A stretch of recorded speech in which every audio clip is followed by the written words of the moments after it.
Hello বন্ধুরা, শ্যামসুন্দরী মন্দিরে যে অপবাদটি দেওয়া হয়েছে সেটা কতটা সত্যি কতটা মিথ্যে আমি জানি না। এই ভিডিওটি দেখুন এবং আমি আপনাদের উপরেই ছেড়ে দিচ্ছি। আপনাদের সামনে এই মুহূর্তে কি কি ব্যবহার ওরা করেছে। অনেক দূর থেকে পুজো দিতে এসেছি, এখানে পুজো দিতে এসে এরা দরজা ভাঙচুর করছে, দরজাটা ধাক্কানো হচ্ছে জোরে জোরে, যেন একদম ভিতরে ঢুকে মারপিট করবে এমন একটা অবস্থা। এটা কি মায়ের মন্দিরে এরকম অবস্থা?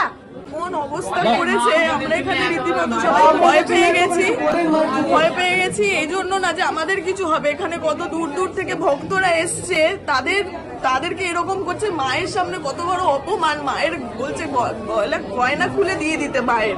এটা কি কখনো সম্ভব? একটা পুজো, এত বছরের পুজো, কত মানুষরা এসছে মাকে ভক্তি করে পুজো দিতে এসছে, আজ বছরের প্রথম দিন এইরকম ভাবে হেনস্থা করা হচ্ছে। এর একটা অবশ্যই খুব কড়া ব্যবস্থা নেওয়া উচিত, সবাই মিলে এটা প্রোটেস্ট করা উচিত। মায়ের সোনা নেবে কেন, কি কারণে?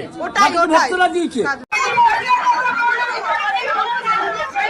जब से इस मंदिर में आए हैं बहुत बार भांगचोर किया है। हम लोग के पास अपना लोग बार बार भेजा है कि हम लोग को इतना पैसा दो, दरवाजा खोल के लेके चला जाएंगे। अगर पैसा नहीं